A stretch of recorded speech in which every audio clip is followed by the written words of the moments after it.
un gusto tomar contacto con ustedes. Mi nombre es Hugo Negino, abogado en ejercicio liberal de la profesión, docente de Derecho Procesal Civil en la Facultad de Derecho, Universidad Nacional de Rosario, República Argentina, y docente invitado en la maestría en Derecho Procesal y curso de posgrado sobre litigación que el doctor Adolfo Alvarado Belloso lleva adelante en distintas provincias del país y de la República del Paraguay.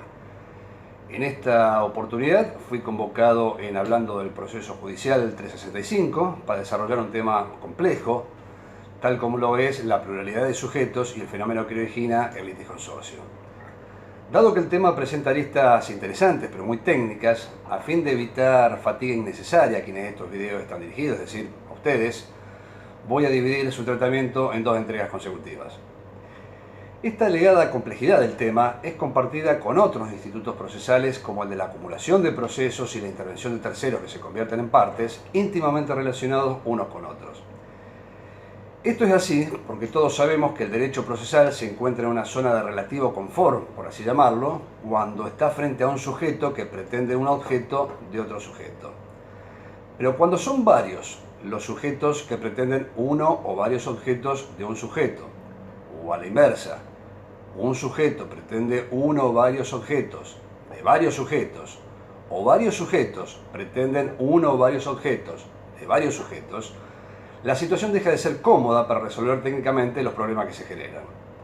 Atendiendo a esto, además de la complejidad, otro aspecto en común que tienen acumulación, intervención de terceros y liticonsorcio es el punto de partida del cual el doctor Adolfo Alvarado Belloso postula su estudio, y esto es la comparación de pretensiones, es decir, espejar los elementos de las distintas pretensiones procesales, establecer claramente cuáles son las coincidencias, en definitiva, determinar las conexiones entre ellas, y en base a eso, y con total y absoluta prescindencia de la legislación procesal vigente en un lugar o momento determinado, estudiar el fenómeno y ver las consecuencias jurídicas que de ahí se derivan. Por eso me tomo la libertad de hacer un pequeño apartado para recordar o afianzar cuáles son las posibles conexiones existentes cuando espejamos y comparamos distintas pretensiones procesales. Como todos sabemos, la pretensión procesal no deja de ser una relación jurídica y como tal tiene elementos: sujetos, actor y demandado; objeto, la emisión de una sentencia favorable para el pretendiente; y causa, entendida como tal, el hecho que origina el conflicto cuya existencia se afirma en la demanda, más la imputación jurídica que el pretendiente hace contra aquel de quien pretende. Como vemos, son tres los elementos que con sus subelementos componen los 5 puntos de contacto posibles entre distintas pretensiones. Así, espejando las pretensiones, podremos encontrarnos con las siguientes situaciones. O bien que ninguno de los elementos coincida, hay una indiferencia entre ambas pretensiones, no se genera ninguna consecuencia jurídica, por lo tanto no nos interesa su estudio, o por el contrario, hay una perfecta coincidencia entre todos los elementos. Por supuesto que en este caso tendremos consecuencias jurídicas, pero las mismas no exceden en esta charla, puesto que cuando hay plena coincidencia entre todos los elementos de las pretensiones, estaremos frente a un supuesto de litispendencia, si ambas pretensiones son coexistentes, o de cosas juzgadas si son sucesivas. Ahora bien, siguiendo con las posibilidades de contacto, vemos que existe la posibilidad que los sujetos sean idénticos y ocupen el mismo y exacto bando procesal de actor y demandado, pero los objetos pretendidos y las causas sean distintas. Estamos ante supuestos de conexidad subjetiva. Ahora bien, si los sujetos y las causas son distintas, pero los objetos son idénticos, tanto sea porque dos sujetos distintos pretendan para sí un mismo objeto en base a distinta causa, o sea que hay identidad de pretensiones sobre el mismo objeto, o por el contrario, porque un sujeto pretende un mismo objeto de dos sujetos distintos por causas dispares, estamos frente a un supuesto de conexidad objetiva. Ahora, cuando en base a una misma idéntica causa, hecho más imputación, un sujeto pretende distintos objetos de distintos sujetos, la conexidad será entonces lógicamente causal. Siguiendo con las posibilidades comparativas para establecer puntos de contacto, nos podemos encontrar que un sujeto pretenda un mismo objeto de distintos sujetos por la misma e idéntica causa, puesto que se trata de una relación jurídica inescindible. Estamos en presencia entonces de una conexidad mixta objetivo-causal. Por último, podemos encontrar que un mismo sujeto pretenda objetos distintos de distintos sujetos en base a un mismo hecho causal, pero con distinta imputación jurídica. Nos encontramos en esta situación ante una conexidad por afinidad, donde el hecho es idéntico de ambas pretensiones, pero distinta en la imputación jurídica. Un mismo accidente de tránsito, hecho, motiva la pretensión del actor contra el conductor del vehículo, imputándole un obrar culposo, y contra el propietario del mismo, por ser precisamente el dueño o guardián de la cosa riesgosa. En todos estos supuestos vemos externamente que existe multiplicidad de sujetos en uno o ambos bandos procesales, o multiplicidad de objetos pretendidos entre los mismos sujetos. Cuando existe conexidad objetiva, conexidad causal, conexidad mixta objetiva causal o afinidad, habrá multiplicidad de sujetos. Es por eso que ante casos de acumulación hablaremos de acumulación subjetiva. Cuando en cambio existe conexidad subjetiva, mismos sujetos, pero distintos objetos pretendidos y por distintas causas, habrá multiplicidad de objetos, y es por eso que, consecuentemente, si es posible la acumulación, se la denominará acumulación objetiva.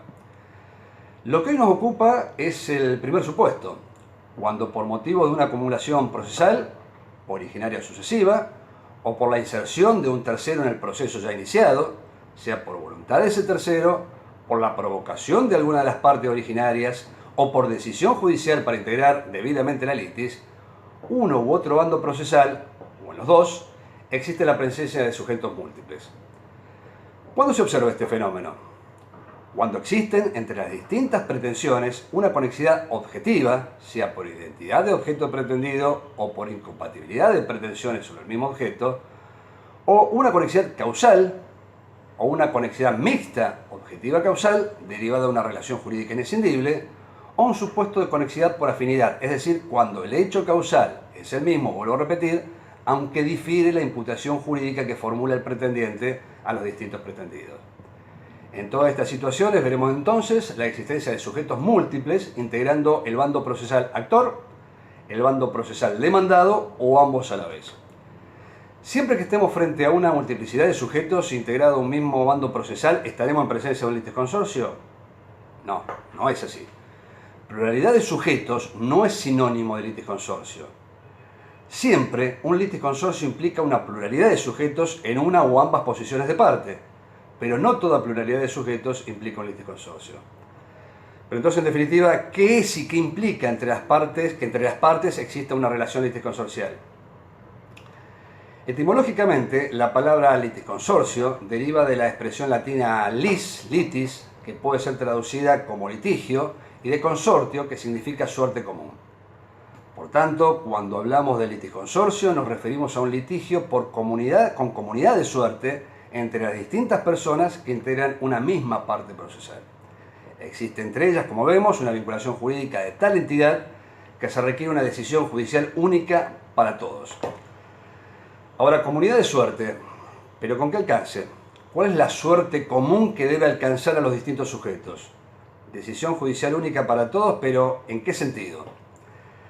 Eso indudablemente lo desentrañaremos a medida que analicemos cada uno de los supuestos de conexidad antes señalados.